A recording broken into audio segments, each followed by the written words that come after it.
there's so much rejection from the start. And it easily can knock down your confidence. But you have to have thick skin and say, like, screw it, like, let's keep going. Let's have that next up mentality. Like, don't let it, push you down. You just gotta keep going. Tomorrow's another day. I just want to keep growing those boutique stores, maybe internationally. Kind of want to continue to grow and take it to the next level, whatever that level may be. I Yeah. just want to keep climbing and keep going. My name is Steve. I own a company called 650 Clothing based out in Mineola, New York. We cater to local mom and pop boutiques across the country, a lot in Long Island, of course. We have our own direct to consumer website. And yeah, we're just here to make some clothes for you. Maybe not you, for women. That's really interesting. So what I find really interesting, right off my first question is the fact that obviously you're a man and you're Mhm. making what you own a women's clothing brand. Yes. Where did that come about? I know it's kind of strange and bizarre, but it all stemmed from my father. He was in the clothing business.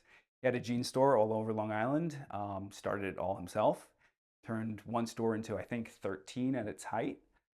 So he was always in the fashion world. And before that, he was a salesman like I was. So I kind of followed his footsteps, not intentionally, just worked out that way. I had no interest or no care about women's fashion. I needed a job at the time, and I kind of just stumbled into the business. So here we are selling women's clothing. That's really interesting.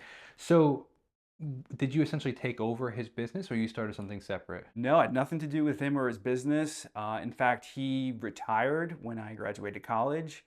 I needed a job. At the time, it was impossible, like a really difficult job market in 2010. Everyone was looking for jobs. It was a tough market. So at the time, his friend owned a showroom in the city that sells women clothing, and he needed some help. He needed an intern, possible long-term hire.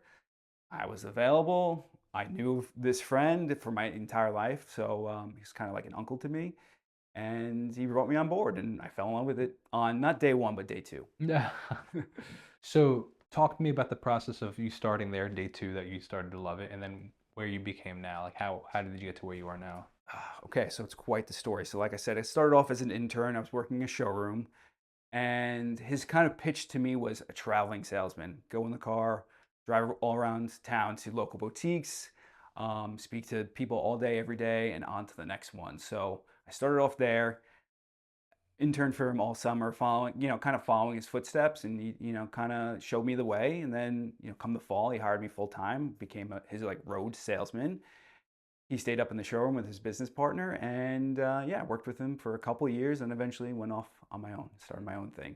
So I think most people listening to this have an understanding of what your company does essentially, which is providing the clothing for some clothing for or a line essentially for Mhm. boutiques, from my understanding, right? Yes, correct. So, but talk to me a little bit more about the behind the scenes. How do you get involved with these boutiques, like, and why go the boutique route rather than the straight direct to consumer? Like, what's the thought process behind the business model? Well, the reason I went that way is because that's kind of how I started with this, working with, for my first job. He catered to boutiques all across the country or in the Northeast region.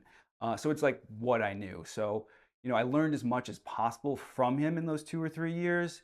We traveled all the way north up to like Boston and all the way down to Baltimore. So all we would do every day, or, most of the time, would see 2 or 3 stores a day. And that's kind of like how it started. And that's kind of how I got my practice in, if you will. And I just took that time to learn, and just absorb as much as possible. And it just kind of just happened that way. Is that still a business model of like reaching out to these businesses, kind of Yeah, like of the? course, that's everything. I mean, we are whole. We're majority wholesale, and that's how we build the business. It's again the way I know best. It's just I wouldn't say the easiest way to grow, but it's the best way to expand throughout the country. And of course, we eventually moved into direct to consumer and retail, which is a whole different animal in itself. It's an extremely difficult process. But yeah, it wasn't even a thought because, you know, when I started 650 Clothing, the only way to get going was to reach out to these boutiques and kind of start there rather than like if I just started online, no one knows me. But I know these people in these stores that run these stores that that buy for these stores, so it was the only natural way to go that way. And then from there, we pivoted or started the direct to consumer as well. So, what does the model look like in the sense of you guys are designing the clothes and then having a factory make it, and then does it go shipped straight to the store, or does it get shipped to you guys and then you ship it to the store? What does that look like? So we, quote unquote, design it. We ask the factory to come up with a sample. Factory comes up, makes a sample. They send it to us. We review it. Hopefully, all is well. We approve it. Good to go. If not, we go back and forth with revisions. This is wrong. This is good. This is bad. Whatever it is. But once the sample is approved, it goes into the line. The line for the season. So, like for example, we're selling fall. And then we put all the samples in the fall line, and then we present it to the customers all around town, and we get our feedback, and they place orders against it, and from there we know how much to make of said style, and then Oh, so you place orders based on the orders that the boutiques make. pretty much yes. So you hold essentially no inventory at that point. No, it's all about timing. It is a little bit of an educated guess. We take all these factors into play, and not again depends on timing. So I have plenty of inventory that I have in the warehouse. If you're willing to buy, I'm open to it. But no, it's not as straightforward as that. There is a timing issue, so we have to like cut things in advance or cut styles in advance. So there is a little bit of a risk going into the cut, but we try to get as much feedback as much as possible before making the style. That way, we know if it's not good, we don't make it, or if it's good, we need to make more. So, Yeah, I mean, the only reason I asked that because it would mitigate obviously your risk by saying, "Oh no, of we know that course, we need this it's many." funny you bring that up because I had this conversation with someone on the way here about doing kind of a side thing. It's similar to what you're talking about. So, Oh, interesting. Yeah. always So, thinking of new yeah, ways to skin the cat. yeah. I mean, there's a thousand ways, but Yeah, there's always new way to be discovered. yeah. That's really interesting. So how far does your clothes, like, where is your clothes sold? All over the country. So we have sales reps, or I have sales reps. We have sales reps all across the country in major territories. So New England, Mid Atlantic, Atlanta, Texas, Chicago, and West Coast. So all those sales reps cover those territories. So they have, uh, a Rolodex of clients that they work with, 2, 3, 400 boutiques that they cater to, and then we cater to all of them as a whole. So That's really interesting. So essentially, through the middlemen that have the connections, that you don't have to have all the connections to all those people. exactly. So that's how we grew. That's how I grew the business to be throughout the country. Hopefully one day we go global, I guess. We do have one or two in Canada, but we'll get international at some Is that point, the goal hopefully. to be like the next Ralph Lauren kind of thing, or? Sure, I just want to grow as big as possible. I mean, if it's Ralph Lauren, Tommy Hilfiger, I don't care who it is. I just want to keep Well, growing. yeah. I'm not the Yeah, fashionista that knows all the brands. So yeah. yeah, there's probably some other ones that could have been a better reference. All good. Yeah, that works. I mean, so I guess the next question, what were the steps you need to take to get there? A lot. So it started off kind of as a side hustle with no intention of being a brand. It started off with one t-shirt, and one shirt turned into two, two into four. And then same thing with the reps. At first it was just me selling to all my customers in the Northeast. And then I reached out to one rep in Florida. And then that one rep turned into two reps, and then three reps, and four. So it just kind of organically grew, whether it was, it was over the years. It wasn't in one shot. So it took time. There were some growing pains, of course, good and bad. But yeah, it was quite the adventure. Yeah, I bet. So I just find this industry super interesting. So particularly because I'm going to be flat out honest with you in this Yeah, conversation that I pass these boutiques sometimes and like, how often does somebody go in and buy? And they stay open. yeah, So obviously they're moving inventory. yeah, And not to a knock to them, I don't know. I just don't see a ton of people that being the way people shop anymore. yeah, And I'm not obviously questioning your industry. Obviously, if it's a flourishing business, yeah, I'm more so like wanting to learn yeah. the behind the scenes of that. Yeah, I have the same questions too. I work both of How these am I in stores, like, how you business? guys doing it? How am I doing? How's it going? How's this going on? So yes, listen, That's funny. people shop in all times of the day, all hours of the day. But it is a risk for these boutiques. They have a lot of overhead. They have Sure. this rent. They have employees, so it's a lot. And the way the economy is these days, it's difficult. But you also have things like social media to lean on, and videos, and all these different aspects that help support their business. So I think it's important that these stores use tools like social media to support their brick and mortars. So just because there's no one in the store doesn't mean they're not doing business. They could be doing business online. They could be doing business on Instagram, Facebook, whatever it is. There's other facets to do it. But yeah, the traffic, of course, isn't. I wish there was more traffic just in general, but you know, there's weekends and other, events. So that, it's hard to just open the door and say we're open for business. You have to more than ever go out and reach to someone to grab them in and kind of shop. So So I think we briefly touched on it. Like obviously, you guys make women's clothing, but what's if you were to go a little bit deeper than that? What does that mean? Like what style of clothes? Like when is a woman wearing your clothes? we're just trying to keep it like easy, on trend, versatile. We want the woman, the customer, to get the most bang for her buck. We want her to wear it, as much as possible. We understand she's investing in our piece, and we want her to wear it as much as possible and be as comfortable as possible. Like, I'm not trying to sell something, that's so novel and different that wear once and they're done with it. I want them to repeat and come back and buy more, and buy in different colors or different shades.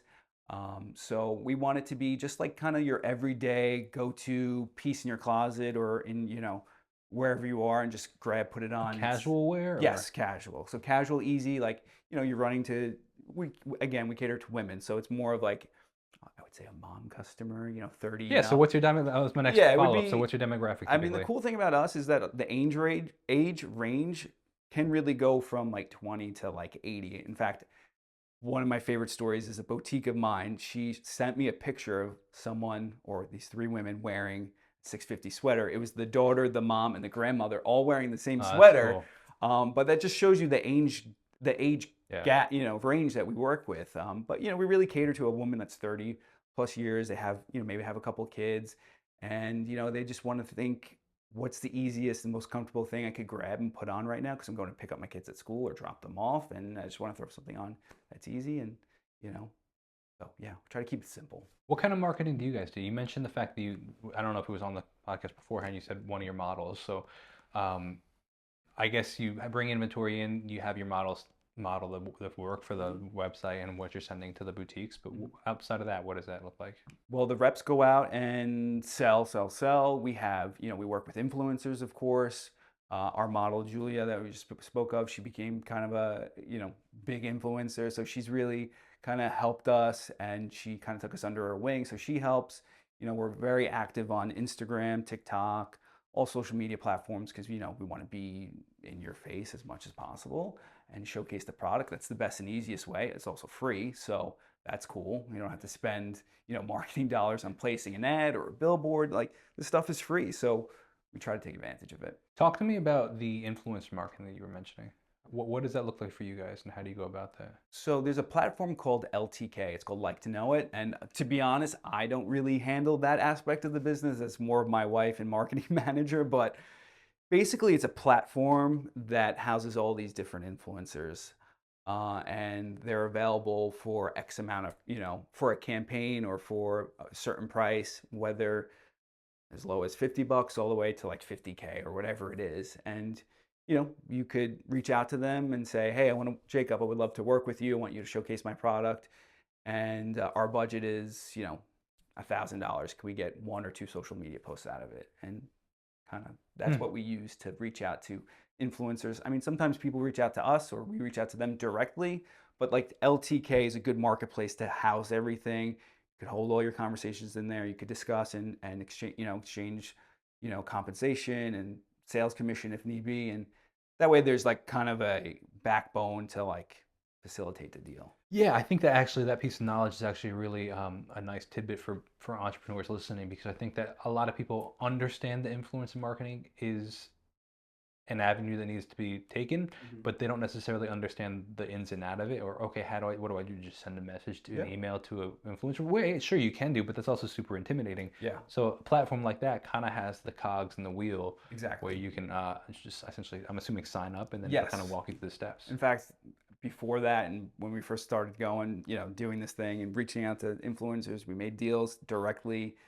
They didn't get back to us. So, we paid them and they took their time, they dragged their feet. So it's a good, kind of check and balance, kind of keeps people in place and make sure everything goes correct. What would you have found is your best marketing, like campaign to date? Best marketing campaign, like specifically? Like not necessarily marketing a specific product, but has it been influencer marketing? Has it been, um, just direct to consumer marketing? Has it been, like any sort of specific The style of campaign? the ROI on influencers tends to be the best. Of course, some are better than others, but these people have a following, and for a reason. So when you give them the product, or you make you work with them, and they showcase your product in a post, their followers are loyal to them. So like they say, okay, if this person is promoting this product or showing me this product, this top or this brand called 650, then like this is legit. I must have this piece.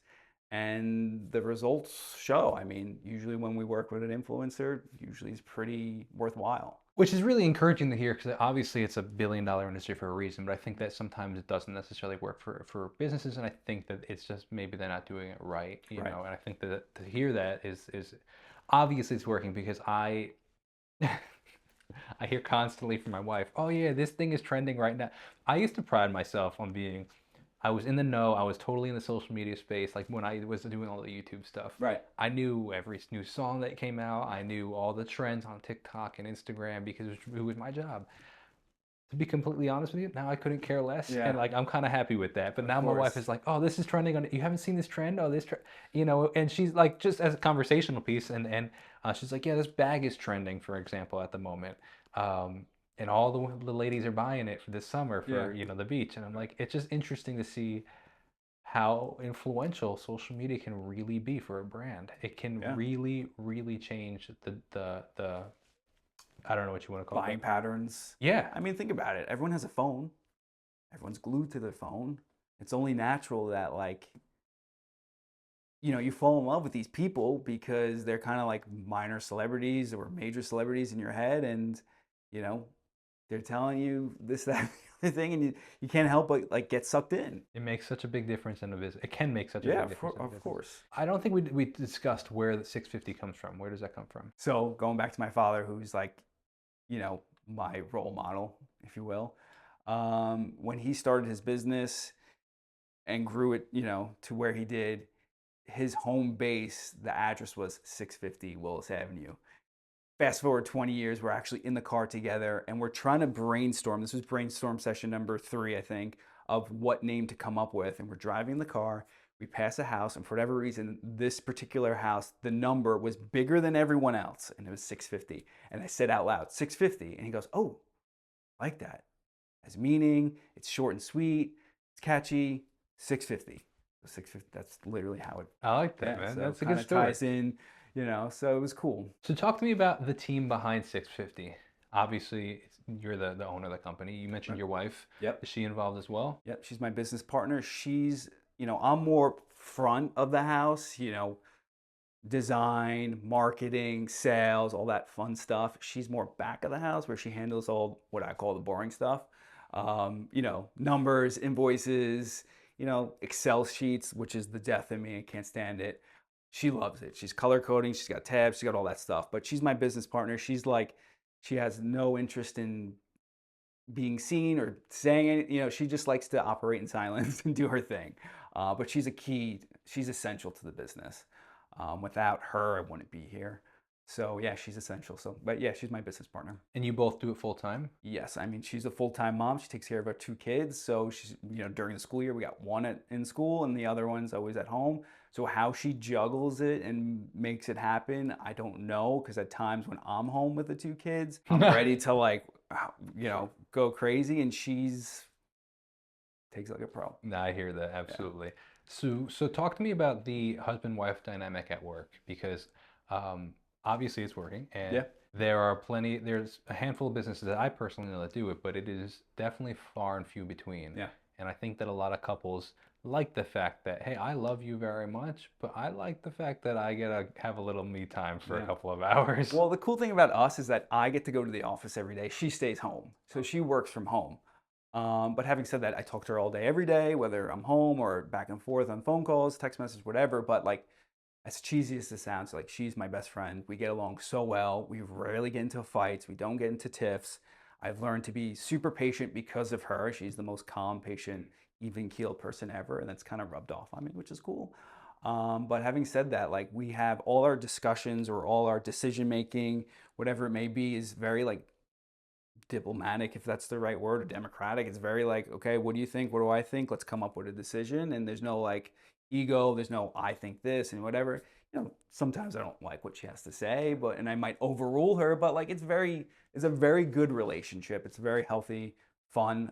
We get along so well. So it's like it's fun to do this together and grow it together. So, and she's the smart one of the two. So I listen to what she Yeah, says. how long did it take for us to realize that oftentimes they understand Yep, better than we do sometimes? of course. So So let's piggyback to something you said earlier, where you talked about that this was essentially a side hustle for you to right. start. First of all, what were you doing otherwise that this was the side hustle, and what was the main hustle, and then how did it flourish into the main hustle? I was an independent sales rep at the time. So I was by myself. I was a road rep, sales rep. Still with that company that you had interned with, or was No, something new? so I left him to do what he did, but by myself. I don't like working for anyone. What were um, you selling then? I was selling different brands but just working under him. So I was selling different women's brands. I was selling a jean line. I was selling a t-shirt line. I was selling a sweater line under his umbrella. But then I said, you know what? I don't need to work for anyone. I could do this myself. So I reached out to manufacturers myself and said, hey, I will sell your t-shirt line. I will sell your denim line. I will sell your So essentially, you are the rep.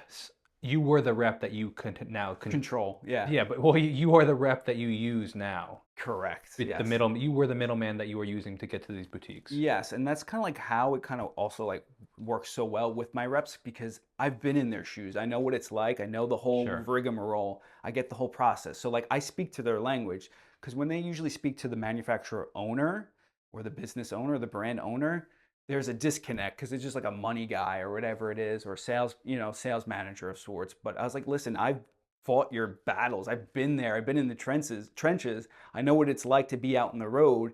So like I will cater, 650 in the brand the best I can to cater to you and your needs. Yeah. So at the time, I was an independent sales rep, again, selling a t-shirt line, a denim line, this line and that line. So, you know, I wasn't working for anyone per se, but I was a sales rep, so I had sales managers to like work for. Anyway, long story short, there was one brand in particular that kind of, let's call it, screwed me over and didn't pay me, or paid late and then didn't pay me, bounced checks, which I didn't even know was a thing anymore. And I was pissed. I worked really hard and I travel a lot to like not get paid. So then I was like, screw this, I'll do it myself. I'll make my own t-shirt and sell it. And with the thought process of like, hey, how can I make literally like a couple $100 a month? It's not going to offset totally the loss that I'm losing out on, but like it will help a little bit. And as I was mentioning before, like the one shirt turned into two and two turned into four. And this all started literally in my two bath apartment in Connecticut. So like my warehouse was like literally a residential bathroom, like in a bathtub. Are Not you even are you kidding. familiar with having a Sarah? I'm having a blank on her name. From Spanx, Yeah, Sarah, Spanx. not Hughes, It starts with a B, I believe. Blakely. It is Sarah Blakely. Sarah Blakely, I yeah. wasn't sure that I was getting Blake Lively. Yes. It's Sarah Blakely. Yeah. Yeah, Sarah Blakely, Of course. I think the first woman billionaire. Yeah. She's awesome. Yeah, Between or her and her husband, youngest woman billionaire maybe, but yeah. no big deal. No, regardless. Yeah. But yeah, exactly. So very, very, very similar story with Spanx. Hopefully starting we in get her. there one day. Yeah, would that be the goal though? Is to get to that level of of? course. How can it not? I mean, who doesn't want that type of success? I mean, she's self-made, she's driven, she's worth a lot of money. Even her husband's awesome and super successful. I listen to them both when I can, like in podcast form or in whatever it is. So yeah, they're like totally inspirational. I agree. I think that, and they have a really it seems like, I mean, social media, I don't know them Yeah, personally, yeah, of right? course. But it seems like they have a great thing going in Right. their marriage. Yeah. So who knows what goes behind the doors. Yeah, for sure. Pivoting to, we talked about trends briefly, but we talked about also the seasonal lines. Talk to me about like how you stay on top of what's For example, my wife was like, "Yeah, skinny jeans are." I'm not like talking Yeah, about yeah. herself, but she's like, "Skinny jeans aren't in for women anymore." I'm like, When "When did did they that? go?" I Yeah, like know. I was like, "What?" Like Even that's actually a sometime thing still. Like the things go in and out of style. oh Like, yeah, of so course. tell me about that. I'm always curious how things come in and out. I'm like, who decided this, and how did we just run with The it? influencers at this point. I guess, but it's crazy to me. I always thought that. But anyway, yeah, I mean, staying on top of it is just, of course, I'm on all the major, retailers and their websites, making sure I'm on top of everything. I speak to all my reps. I try to speak to all my customers, listen to feedback. What are people buying? What people aren't buying? Trade shows is another good avenue. Kind of whether it's like walking around and seeing what everyone else is doing as a like in a general Industry aspect, collective, yeah, yeah. as an industry, or talking to the customers and asking them what's going on, or shopping the stores. So there's a lot of different ways. There's no like one specific way to like find out what's trendy. Of course, there's like trend forecasts, whether things are, Fashion Week in Paris or on whatever. Of course you get, but that's like so extreme in my opinion. I Talk to me about disregard that that. really, because you see, I used to be a bit more into fashion than I am at the Right. moment. I think it trickled down. Like Yeah. I can still dress decently Right. well. But that being said, like you look at Fashion Week and you're like, what are these people wearing? Yeah. And No, but it's then you're sa- ridiculous. but then they influences apparently culture, and I'm like, I don't see some guy wearing some garbage bag down the street, you know. Exactly. Like so, how is this influencing? But apparently it does. So maybe you understand it better than I I do. I disregard 99% of it or most of it. It's just like it's too over the top and too kind of like ridiculous. Like you said, like who's wearing a garbage bag? Like this is not realistic, and it's not realistic to like who we are as a brand and our customers. Our customers don't dress like that. I'm sure there's a market for it, but we try to take the big. What I like to do is like take the big concepts or the big idea behind it. A lot of it's mostly colors. Kind of take what the color story is or what's trending color wise or what's going to trend, as they say, and kind of take that and spin that into our collection or our brand for the season. So it's tough to go off of that though. Talk to me about like the like predicting forecast of trends. What is that? How do you even? Again, it's so like over the top and like I notice like whenever we become like too trendy, like I used to be very very trend obsessed. Like I have to be on top of all the trends and make sure we sell it because that's important. But we always kind of like flopped with it because it wasn't like realistic or just like it just like was too much. It wasn't to like who we are.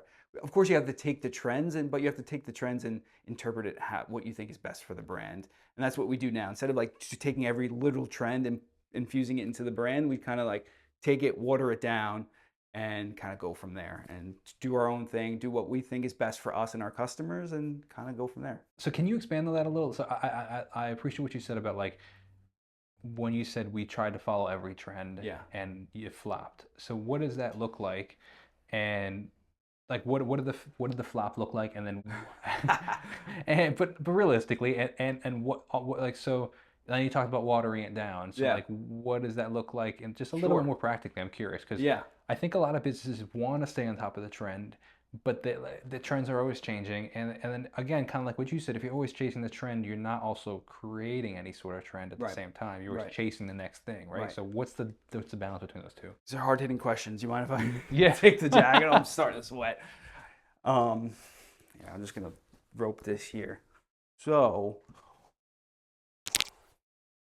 I'll start off with following the trends and it failing, what that looks like. It looks like unsold inventory and selling it for, let's call it pennies on the dollar. So taking a real hit. So what I meant by that is whenever we whenever we like would attack the major trends, let's call it animal print. Animal print was trending whenever it was. It's actually trending right now. But I didn't know. now you know. I was obsessed. We got to be on top of this trend. Let's make everything in animal print: dresses, tops, bottoms, skirts. We need animal print and we need more of it. And then it was just too much, too over the top. People were like, well, this is not necessarily like 650 in their core. They're more kind of, a scaled back version of this. So, like a scaled back version or watered down version is instead of, you know, four dresses that are animal print. Let's do one animal print and maybe make it a subtle animal print, not so in your face and not so loud. or make it kind of a, I don't know, a different version, a different print, a different colorway, something that's kind of I keep saying watered down, but like not so intense, and staying true to what we are, just easy go-to pieces, solid colorways, and Yeah. at the end of the day, we have to do what's best for us and staying true to us and our core. It's following the trends to a degree and kind of running its course.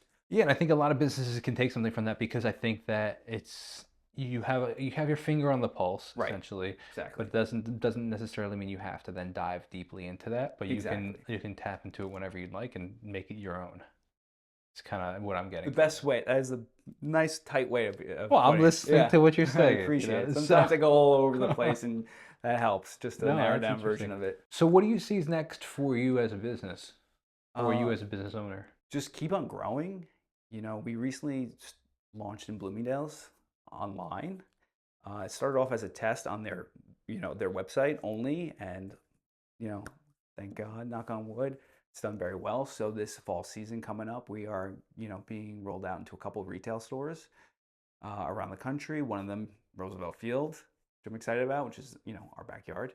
So I would love to get into more big doors like that and continue to expand our retail website and social media. Like it kind of just doesn't, and I want to keep growing and maybe international. Talk to me more about that Bloomingdale's opportunity and just opportunities like that. Uh, how does that evolve and how does that happen? Um, it's funny. Just a little backstory on that question is we're in a world now where I was just in Target and I don't go shopping very often. Just in general, but like whether it be groceries or just clothing, Yeah, anything. I do if I need something, it's typically bought online. right. But I had to go pick something up. Actually, I needed something. It was cheaper in Target, and I had my daughter for the day, Okay. and I was like, let's kill some Yeah, time. of course. Road trip. Like, Let's what do it. are I'm we always doing? down for that. So I was like, let's get out of the house and we go to Target, Yeah, which I felt so out of place because it's 11 o'clock on like a Thursday, and it's like I'm packed. like packed with moms. I know. And I I'm was good. like, what, like, Where's where is everyone? it? Well, Yeah, I just was like, I just felt, I was like, I'm the only dad in here, and this yeah. is a little strange. I get you. But that's the perks and also the strange part of being self-employed. You Yeah, do what you want when you do want. exactly. Point being of the story, I was going on a tangent. Um, we're in a place where like a lot of these products now are influencer based. I don't know how much you know about the influencer space of like particularly the millennial influencers. But being that I had my background on the YouTube, I was following this stuff pretty Of course. heavily at the Yeah, time. And like for example, I don't know if you're familiar with like Mr. Beast. of course. So Mr. Beast has his chocolate Yeah. bar, and it's in a lot of. I think he's in Walmart. I don't know if he's in Target, but then you have Logan Paul, who's like Prime is in literally Everywhere. everything Gas now. You stations. literally go to a gas station and they Right. have it. I know. And then now the most recent that I've seen is Ryan Trahan has his. I don't know if you're familiar with him, but he has a candy called I think it's called Joyride, Okay. and he just got into Target. Okay. And I'm like, I'm walking through the store and I see a whole wall of Prime. I Yeah. see a whole thing of Joyride candy. I'm like, man, like it's remarkable the time that we're living in that these people like they're just people that just started these brands. I mean, I guess any Yeah. brand is, but when I think of a brand in Target, I think of Coca-Cola. Of course. I Yeah. The think of like staples. The these yeah massive American. Yeah. conglomerate bands that have been around for 100 years. Not some 24-year-old kid that started on YouTube that Yeah, but you know what? Those are those big stores recognizing that where the attention is and saying, there's okay, no we need question. this. I just find it what a remarkable time we're living in. And so that's why I say like that's kind of what I wanted to, that's the background of my Yeah. question towards you is because here's your brand. Yeah. And I think to some degree, I think most people when they assume Bloomingdale's or Macy's or any of these things, they think of these massive Right. brands getting it. And I'm not saying you're not a massive brand. I'm just more so One saying day. I'm more so saying like they think of the Of Coca-Colas getting course. in Yeah. there. No. And I think it's really unique that your brand is getting in. Yeah. And what's the story behind that? So that's with the help of my sales reps. I mean, they have connections. They work with all these people. In this particular case, my rep had a connection there that she used to work with, and it's with a long going relationship. They've been doing business on and off for years, and she kind of wiggled herself into a situation or into an appointment. It started off with sending samples. They need to review. They need to see pictures. This and that, kind of back and forth, which eventually led to an appointment. Which at the time I was like, they're not gonna have any interest. Like, they don't care. They're not gonna take this seriously. And I don't even know if we're ready for it personally at the time. I was like, it's not that I didn't take it serious, but it's like, I'll believe it when I see it type of thing. So I got up there. We had the meeting. Where was it? Long Island City, actually. So it was cool. I got to drive Is there. And that's their main headquarters, I that's guess? the main headquarters.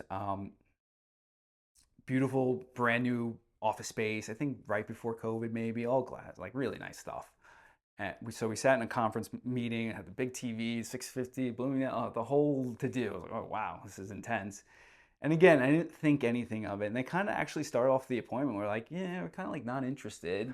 Like, we don't really like. Do we really need it? We understand this one specific top, the Anywhere top, which Anywhere? anywhere, Anywhere. wear it Oh, okay. anywhere. Yeah, okay. It started. That's our best seller. It's kind of what we're known for. And they're like, yeah, we like this one top, but like, we don't really need it, and like, we don't really need anything else, type of thing. And I was like, oh, hold on one second, and just went into my whole pitch and spiel, and kind of like turned the tide a little bit. And the meeting went well. And I remember getting into the car, calling my wife, because I always have to call my wife and say, the good news is like the meeting went well. Like, I thought, at least, they were interested and they've tried stuff on, and this is a lot of back and forth. You could tell when a meeting, Sure. No question. Yeah. but let's be real, they're not going to give us an order. Fast forward a couple of weeks later, there's the order. Like, oh, okay, so this is happening, I guess. Wow. So yeah, so again, they started off as a test, online only, and that So was do they carry recently. inventory on the online order? Yeah, You yeah, said yeah. you ship them inventory? Yep, we send it to their third-party warehouse. I forget where it is, and they house it there. And they shoot they request samples in advance, so that way they could do a photo shoot, style it, do whatever they have to do. And then once they receive the inventory, they make the product live, everything they shot. And yeah, they own the inventory. Once we send it out, our hands are clean, and we're not handling any shipping ourselves, or I So forget they're what they call buying that. essentially wholesale from you then. Yeah. Oh yeah.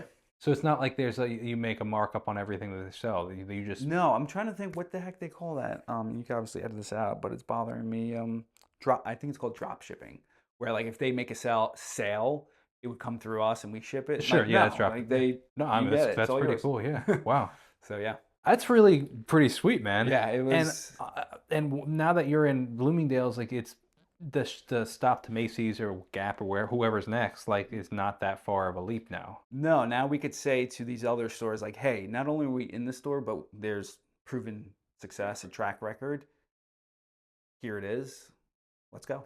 Hopefully, That's exciting. so we're trying. Yeah, it's very exciting, and I think it's just fun to see how life has its turns in the sense of like, had you not had your years as the sales rep, would you have been able to sell them in that moment? And just like There's so many layers of where I, you know, listen, if I didn't get screwed over by that guy or that person or the brand, then we hey wouldn't even man, be here. I'm a believer in God, and I think Yeah, all things happen for a reason, man. There's no yeah, for question about sure. it. So, what do you see next for the brand? More expansion, more door, more boutiques around the country. We want to, again, like I said before, continue to grow. Um, I just want to keep growing those boutique stores and those bigger stores that I mentioned before. Maybe internationally. I kind of want to continue to grow and take it to the next level, whatever that level may be. I Yeah. just want to keep climbing and keep going. Yeah, very interesting. So, last question I have for you is, what's one thing that you know now in your career that you wish you knew when you first started out? Oh, geez, that's a deep one. I might have to make you ask that again. What do I know now that I didn't know then, That or you wish wish you knew back when you first started. you could do it? You got this. I like Is that that. silly? Yeah, no, I think that's great. Yeah. It's true, man. I think the self-doubt is a really harsh thing, and even if we push through it, it's still kind of brutal. Yeah. I mean, listen, there's so much rejection from the start, and it easily can knock down your confidence. But you have to have thick skin and say, like, screw it. Like, let's keep going. Let's have that next up mentality. Like, don't let it, push you down. You just got to keep going. Tomorrow's another day. I Next, love that. another appointment. I like that. Ending on an inspirational note. Yeah, for sure. Well, it has been an absolute pleasure. So thank you for Likewise. taking the time. It's Of been an course. absolute pleasure to hear your story. Thank you. And if you are a business owner, you know any business owners that you think might be a good fit for this podcast, please consider reaching out. But in the meantime, if you're a woman and you wear clothes, which most do, The consider Anywhere top, you need it in every color. exactly. Check out the Anywhere top. Steve, Thanks, it was man. an absolute Appreciate pleasure. it. Thank you.